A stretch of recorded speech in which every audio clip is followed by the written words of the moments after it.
fleuve Saint-Laurent recèle de merveilles et de paysages à couper le souffle. Cependant, pour bien comprendre les phénomènes qui s'y produisent, il est essentiel de s'attarder au monde de l'invisible puisque le fleuve est un véritable réservoir de micro-organismes essentiels à la vie marine.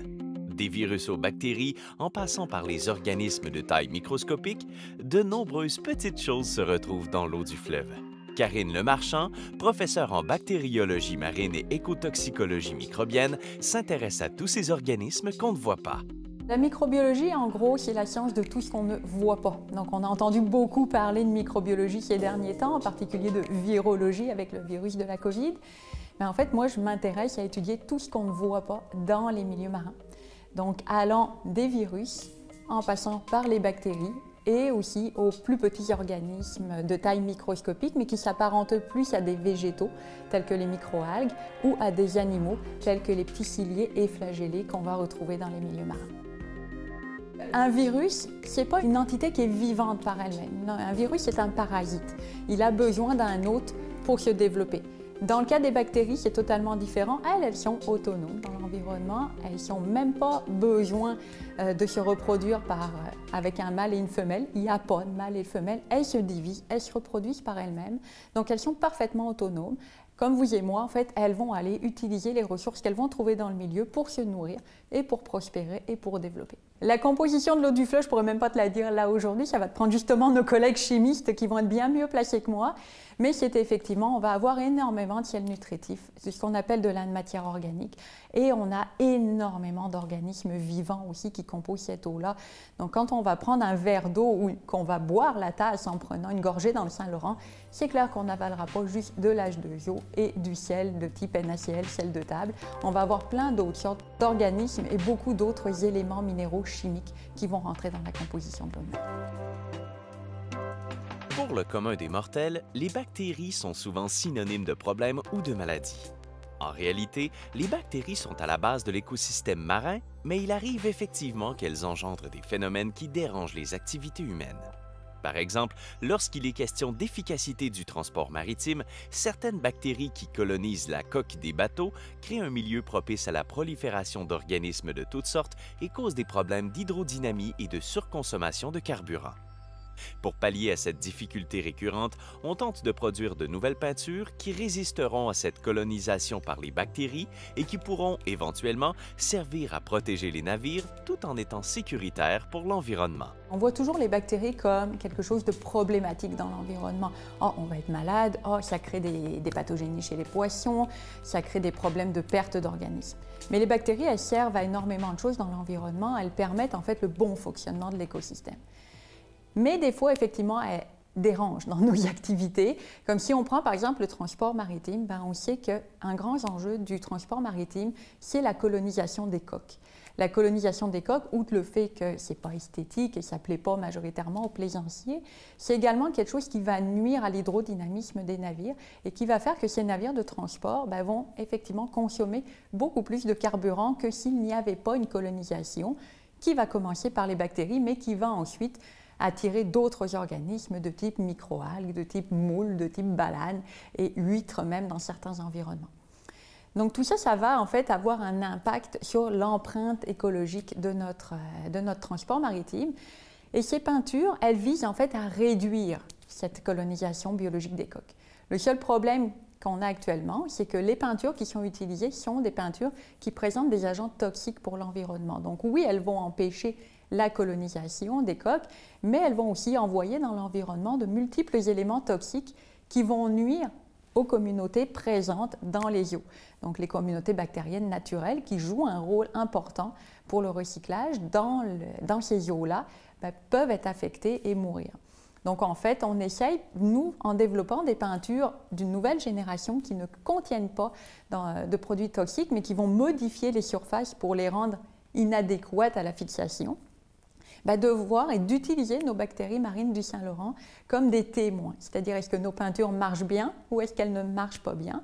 Et si elles marchent bien, on envisage effectivement de pouvoir les rendre commerciales et de pouvoir justement envoyer des bateaux avec des peintures efficaces, mais beaucoup moins toxiques pour l'environnement.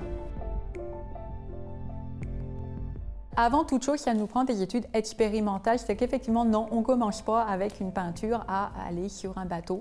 Première étape, il faut vérifier que nos peintures, est-ce qu'elles sont toxiques ou pas? Parce qu'on a beau ne pas avoir d'éléments toxiques dans une peinture connue, mais il se peut des fois que l'interaction entre les différents composés non toxiques qu'on a mis crée quelque chose de nocif pour l'environnement pareil. Donc la première étape, c'est de valider cette étape-là. C'est de regarder ce qu'on veut mettre dans l'environnement, et on va le travailler en laboratoire en premier. Est-ce que ça a un potentiel de risque une fois que ça va être mis dans l'environnement? Si la réponse est oui, clairement, on ne va pas le mettre dans l'environnement, on va dire, ben, dommage, ça ne fonctionnera pas. Si on voit qu'il n'y a pas de rejet, qu'il n'y a pas de problématique, alors là, on va pouvoir commencer à penser à le transposer à une étape expérimentale. Donc, c'est ce qu'on a fait cet été et les étés, 2-3 étés précédents également, à la marina de Rimouski et également dans le port de Sept-Îles, en parallèle avec des études qui ont été faites en France, à Toulon, à Brest et également à l'île de la Réunion, où on a immergé des plaques témoins, donc qui sont simplement des petites plaques de 10 cm par 10 cm, sur lesquelles on a appliqué les peintures et on a immergé, donc en condition, comme si on avait un bateau qui restait à la marina. On les a immergés pendant tout un été, voire plus longtemps. Donc nos dernières étapes ont été sur 6 mois au Québec. On devait enlever nos plaques pendant la période de glace, on ne pouvait pas les laisser là. Mais pour les parties qui ont été faites en France et à l'île de la Réunion, là, ça va être sur une période d'1 an et on va comparer l'efficacité de nos peintures sur des petits coupons. Par la suite, on va regarder quelles étaient les peintures qui ont eu la meilleure efficacité et celles-là vont faire l'objet effectivement d'une transposition au milieu naturel, c'est-à-dire sur un vrai bateau en conditions de navigation sur une période là aussi d'à peu près 1 an. Donc c'est certain qu'entre le moment où on pense un projet et le moment où on arrive à avoir des résultats, c'est rarement une semaine ou deux, c'est plutôt 1 année ou 2, voire même un peu plus avant d'avoir un produit commercial. Le Centre de recherche sur les biotechnologies marines, le CRBM, est un organisme qui supporte et contribue à la croissance de la filière des biotechnologies marines par des activités de recherche et de développement scientifique, ainsi que de transfert industriel pour faciliter le développement de l'entreprise privée. Jean-Michel Girard, qui œuvre au CRBM en tant que microbiologiste, travaille en collaboration avec l'ISMER sur un projet inusité de caractérisation et de prolifération de levures brassicoles issues du fleuve Saint-Laurent. Dans le projet des levures, principalement, comment ça fonctionne, c'est que les gens de l'ISMER sont responsables de l'échantillonnage terrain. Donc, ils vont prélever des échantillons, dans le cas qui nous intéresse, c'est des échantillons d'eau de mer, donc à différents endroits dans l'estuaire et dans le fleuve, et à différentes profondeurs aussi. Et on a également travaillé avec des sédiments marins. Et puis donc, une fois que ces échantillons-là arrivent au CRBM, nous, notre rôle, c'est d'isoler les levures brassicoles à partir de ces échantillons-là. Donc, on isole la majorité des levures, on sélectionne, on essaie d'enrichir les levures qui auraient un intérêt brassicole. Puis par la suite, on va les caractériser, donc tant sur le plan génétique que sur leur plan aussi des arômes et des goûts qui vont amener à la bière. Donc ici, c'en est une levure justement qu'on a isolée à partir de l'eau du Saint-Laurent. Donc on commence par les propager sur des géloses comme ça. Par la suite, à partir de ces géloses-là, on transfère dans des milieux liquides et on va après ça inoculer un mou de bière pour faire fermenter donc, ces levures-là. Effectivement, nous, on a été un peu surpris de retrouver de la levure à bière dans l'eau du fleuve, dans l'eau de l'estuaire du Saint-Laurent, en fait. Et ce qu'on a fait, c'est qu'on a poussé la caractérisation un petit peu plus loin. Donc, on est allé jusqu'à séquencer le génome complet de ces 2 levures-là qu'on avait isolées à partir de l'eau du Saint-Laurent. Donc, c'est les 2 premiers génomes d'un organisme vivant qui ont été séquencés à Rimouski. Donc, on en est très fiers déjà. Et par la suite, pour analyser les données génétiques de ça, on a fait une collaboration avec le laboratoire du docteur Christian Landry à l'Université Laval, qui nous a aidés donc, à traiter toutes ces données génomiques-là. Et c'est des travaux qui sont encore en cours, donc on est en train de voir un peu c'est quoi la ressemblance de ces souches de levures-là comparativement à celles qui sont déjà connues, déjà commercialisées. La caractérisation génétique, ce que ça nous permet de faire dans un premier temps, ça nous permet de valider que c'est bel et bien une levure qui est d'intérêt brassicole, une levure qui est connue pour pouvoir faire de la bière. Par la suite, lorsqu'on séquence le génome complet, bien là, il y a beaucoup de données. Ça génère énormément de données, donc il y a beaucoup d'informations qu'on peut aller tirer de là.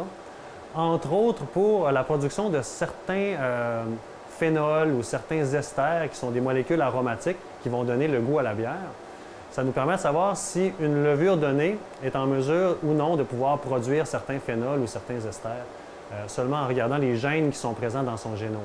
Faire la bière, c'est essentiel parce que ça nous rend heureux aussi, puis ça nous permet d'avoir des bonnes idées. Mais non, également, je pense que le fait de travailler sur des souches de levure d'intérêt brassicole, ça nous amène toutes sortes d'autres connaissances aussi qui peuvent être transversales, qui peuvent être utilisées dans d'autres domaines. Je parlais tantôt d'avoir séquencé les 2 premiers génomes complets d'un organisme vivant à Rimouski, c'est pas rien. On en est très fiers. Et puis ça nous permet donc de monter d'une marche au niveau de nos capacités analytiques, au niveau de ce qu'on peut faire en laboratoire avec les ressources du Saint-Laurent pour aller encore plus loin. En tant que microbiologiste, pour moi, le fleuve, c'est une source de biodiversité incroyable. Si on regarde dans 1 millilitre d'eau du fleuve, là, il y a des milliards de micro-organismes. Il y a des espèces qu'on ne connaît même pas encore, donc il y a plein de choses encore à découvrir. Et cette biodiversité-là peut certainement amener quelque chose aussi d'utile, c'est-à-dire au niveau commercial, au niveau améliorer les produits qui existent déjà pour le traitement de l'eau, de rendre aussi notre utilisation des ressources toujours de plus en plus proche du milieu naturel. On sait qu'il y a eu beaucoup de développement au niveau chimique, là, dans l'industrie chimique dans les derniers 100 ans. Maintenant, je pense qu'il faut se rapprocher, il faut commencer à utiliser les micro-organismes comme des outils pour nous aider à mieux vivre en cohabitation avec notre environnement. Il est impossible d'estimer le nombre de micro-organismes qui peuplent le Saint-Laurent. En effet, chaque goutte d'eau prélevée dans le fleuve en contient une quantité astronomique. Si le travail effectué en microbiologie permet d'en savoir de plus en plus à propos de ces micro-organismes qui prolifèrent dans les eaux du fleuve, la plupart de ceux-ci demeurent encore inconnus. Avec le potentiel d'innovation de toutes sortes rattaché à ces micro-organismes, il apparaît nécessaire de poursuivre les recherches pour tenter de découvrir de nouvelles avenues de développement, de nouveaux médicaments ou de nouvelles applications encore inexplorées. On est loin de tout savoir parce qu'on ne connaît même pas actuellement 10% de la diversité des organismes qui sont présents dans le Saint-Laurent à l'échelle microbienne. Donc on vit très bien sans tous les connaître. Monsieur, madame, tout le monde peut aller effectivement bénéficier du fleuve sans savoir tout ce qui est là. Par contre, ce qu'on se rend compte beaucoup, c'est dans le domaine des développements des nouveaux produits. Il y a là toute une flore et une faune inexplorée qui pourrait amener des nouveaux médicaments, des nouveaux produits intéressants. Donc, on essaye de voir justement, est-ce qu'il y a des potentialités que ces micro-organismes-là pourraient nous apporter? Donc, on essaye un peu de les utiliser, mais sans vouloir pour autant aller en faire un développement massif, mais de voir, on a ici une zone complètement inexplorée. On connaît beaucoup plus les bactéries terrestres et d'eau douce actuellement, mais on connaît moins les bactéries marines.